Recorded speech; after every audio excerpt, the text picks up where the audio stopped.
Hello everyone, welcome to this, my TNA Hardcore Justice review. So, started off with Taz, he came out, and he looks fucking huge, do you not think these days? He looks big kind of guy. He cuts a promo, he says there's been a lot of haters recently, dissing on ECW. I'm not really sure who these people are. I mean, ECW is held in pretty high regard by most people, so I'm not sure who these haters are. I mean, there's been haters like me who've been saying that the pay-per-view was a bad idea, but not on ECW in general, you know?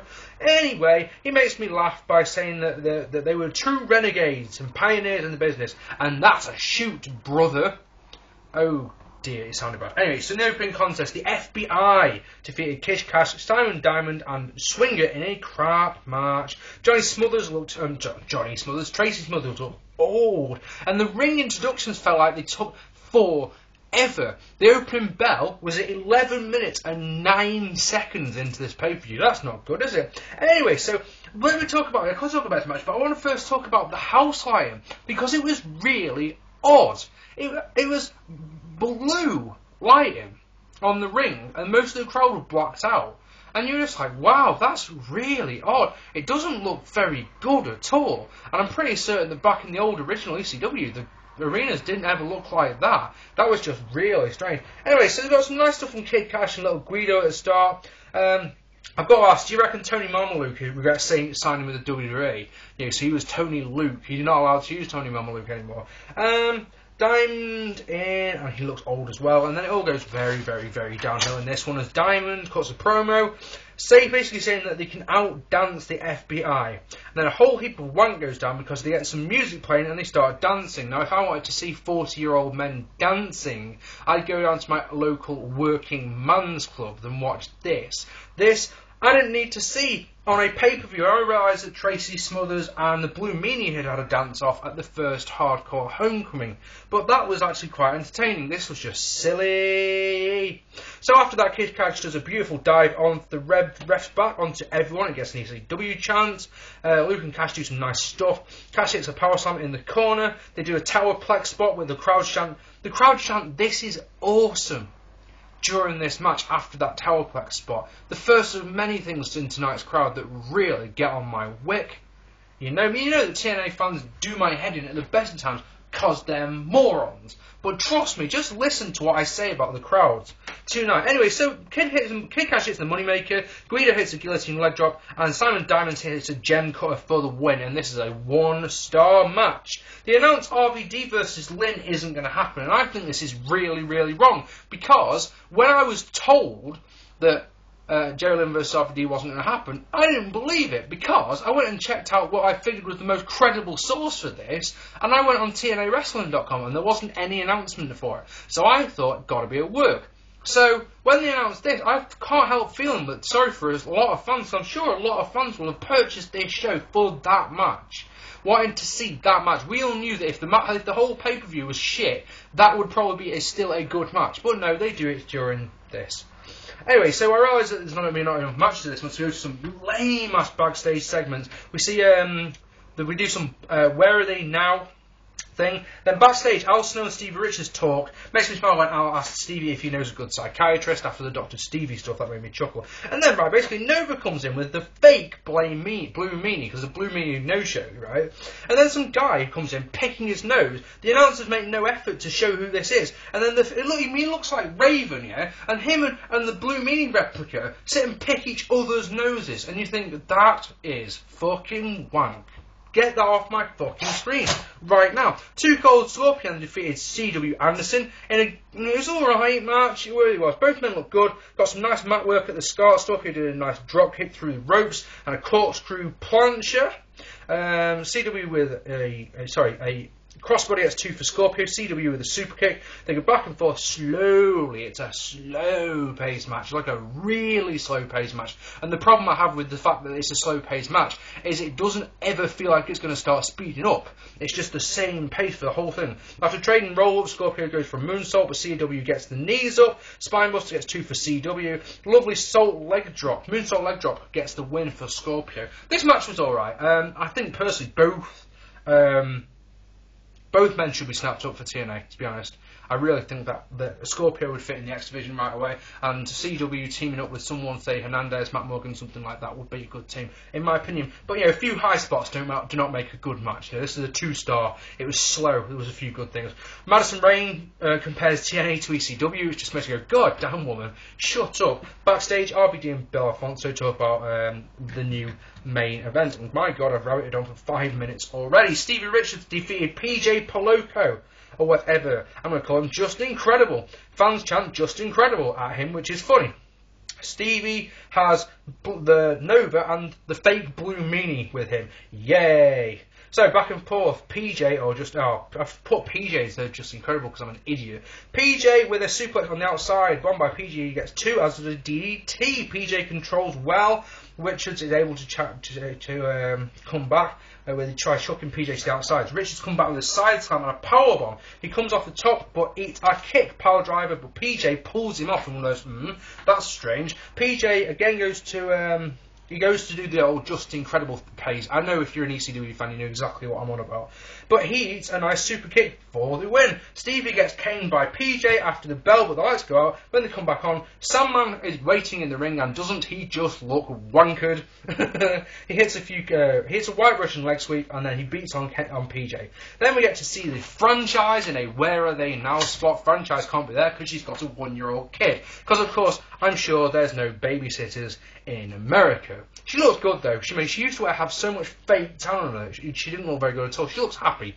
You know, she looks content, and I like that. So Taz and Mike then basically tease a package about their fallen talent, but all you just get to see is a lame graphic card. You're like, wow, come on. At the One Night Stands, you know, we've had tributes to them with nice music and pictures and that, and this was just poor. Rhino defeated Brother Runt and Al Snow in an okay match. Nice backbreaker by Snow. And then Brother Runt does a dive off the top, to the outside, and it doesn't get an ECW chant. And you're just like, wow, a suicide dive does, but that doesn't? Anyway, double underwater by Snow and Rhino. Because basically, Runt did the move, but because he got caught and suplexed, I think that's what it was. Double underhook by suplex by Snow and a moonsault by Snow. Get 2. Rhino with a suplex, then Runt with a stomp. Acid drop is countered, but Runt then connects with a Rana. Runt is tossed to the outside. The referee gets bumped. Snow gives head. I've written down my notes in one of those. Oh dear me. Snow hits Raven with Snow. Basically, Runt brings a chair and throws it at Snow. And basically does the old Eddie thing where he falls down so the referee will think that Snow's hit him with a chair. But then Snow hits the canvas with the chair and falls down himself. Quite a little funny, little entertaining little thing there. Acid drop for Snow, that eliminates him. And you're thinking, right, we're going to have a couple of minutes of Rhino versus Brother Runt. But no, that'd be silly. A Gore eliminates Brother Runt straight away. So it's a 1.5-star match. It's slow, it's dull, it's nothing special. And it probably wouldn't get more than 5 minutes if it was on Impact, if I'm honest. You hear Foley talking, you hear Magnus talking, you hear Sabin talking as we go to the ring again for Team 3D versus Balls Mahoney. I'm not calling him Cojones, I'm calling him Balls. And Axel Rotten. So Balls and Axel cut a promo with basically issuing an open challenge. It's answered by Joel Gertner, who cuts a brilliant promo, very, very funny. Pretty certain that you won't hear anything that he said on another TNA pay-per-view for a long, long time. But damn, it was good. Basically, Ray gets on the mic and makes it a Philly street fight. Rapidly becomes a brawl. TNA gives us this split screen so you can see the 2 bits of action that are going on. It's probably meant to be really good, but it doesn't look very good because it's really confusing which one to follow, if I'm honest. So, nothing really of note happens. On the outside, there's some brawling. They do some shots with the styrofoam heads that Al Snow had been, people brought to show Al Snow, and people sold them. Styrofoam heads, come on. That wouldn't hurt in the slightest. In the ring, they do weapon shots. Then they have a lightsaber duel, which I'm going to imagine people probably really trash, but it made me smile for what it was worth. It was stupid, it was dumb, but it put a monicum of a smile on my face. I will be honest about that. Ray hits Balls in the cojones with his funny hay. Axel with a DDT. Devon with a neck breaker as the fans chant, "This is awesome" at this match. Really, TNA fans? Really? Is it awesome? No, it's not really awesome, is it? Come on. Chair shots get 2 for Axel and Balls. They try to do clothesline the ref. Sorry, tries to clothesline the ref, but he ducks under it and tries to close down himself. That's funny. What's up drop, and they get a table. Gertner hands Ray some lighter fluid, they set the table on fire and they drill balls through the flaming table to get the win. And then, in one of those spots or moments that I don't understand, the gangsters come out and destroy 3D with weapon shots, and then they hug them. Not really sure what that achieved and what that was trying to achieve, if I'm honest. Best hurry up a bit. Raven cuts a nice promo. Jesse Neal talks about as does Taz. Raven defeated Tommy Dreamer in an okay match. Foley came out first. The Raven makes a point of stopping at Bueller, who's in the front row with the kids. I like that.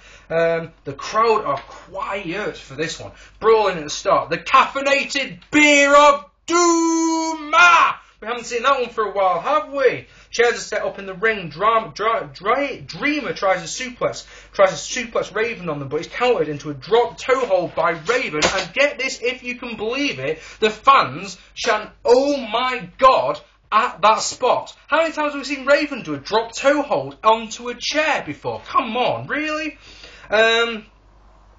Tommy Dreamer's busted. He bladed as he rolled out of the ring. I spotted it. I shouldn't, but I did. They do some more brawling before Dreamer connects with a drop toe hold of his own, and you see Raven getting the blade out of his right wrist tape. Dreamer then gets a sign out of the crowd that says, "Dreamer, please use this sign." It's got a road sign in it, which is lovely. And you see Raven blade like that and then roll off the canvas. It's like, oh, come on, until them both blade. Really, really don't like that.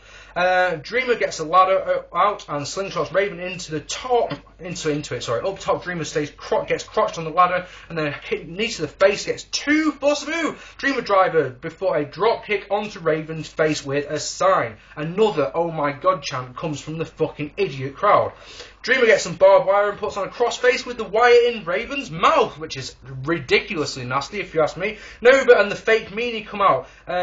They beat up Foley while Raven taps out, and then they beat on Dreamer. The fake meanie tries to do a splash but misses. Dreamer takes out the BWO, then eats a DDT for 2. Mick Foley uses a sock, which is ridiculous because he never did the sock in ECW or even the mandible claw. The fake Raven comes out, who we saw before. It's announced as Lupus, who was a lackey of Raven's years ago, but this isn't the same guy. It's not the same Lucas. He does barbed wire claw on him. Foley does. That gets a holy shit chant, which I probably reckon this one is deserved because he got busted open with this. Bueller comes out and begs Raven to stop it. He looks confused, then hugs. Raven handcuffs Dreamer and sort of bashing him with a chair. Bueller comes out. She tries to stop Raven doing it, and he just does it some more. He goes to hit her. Foley takes the chair off him. Bueller does a low blow. DDT gets 2 for Dreamer, even though he's handcuffed, but a chair shot by Raven and an even flow for the win. 2.5 stars, because I'm nice. Oh, I'm so rapidly running out of time. It's unbelievable, isn't it? So in the main event, RVD defeated Sabu in an okay match. Christ, RVD's music is absolutely shite, isn't it? Alfonso whistle does my head in. RVD isn't introduced as the TNA champion, which I think is strange. The fans chant, "This is classic." This is a classic before the bell had rang. God damn it, because I know I'm running out of time, I'm going to say this. I'm going to say I enjoyed the main event. Got 2.5 stars, alright? It wasn't as bad as I was expecting. Had some nice spots. Right, and then we had a beer bash at the end, okay? The one at One Night Stand 2005 worked, okay, because it had most of the roster. It had Austin, it had Sandman doing it, and it was all good. This one was just stupid. The fans go for ultimate stupidity and chant, "Fuck you, Vince." What the fuck did Vince ever do to these guys? He didn't stop the pay-per-view happening. He kept ECW going for years. He brought back ECW for One Night Stands 05 and 06, and the fans are chanting, "Fuck you, Vince." I'm not a WWE supporter on this one, but that was fucking wrong. The blue light was fucking weak. The TNA stars went over in their matches, and I actually thought that was the right thing to do. So Richards went over, and RVD went over, etc., etc. The crowd are fucking morons. Some of the chants they were trying tonight were so stupid, it was frightening. This show, 4 out of 10. Slow matches, old looking people. Scorpio versus Anderson and RVD versus Sabu were the only decent matches. There was nothing memorable about this show in the slightest. I'm actually upset to say that my predictions were absolutely spot on. Didn't enjoy it. The show was the worst pay-per-view of the year. Subscribe, let me know what you think. Tatty bye.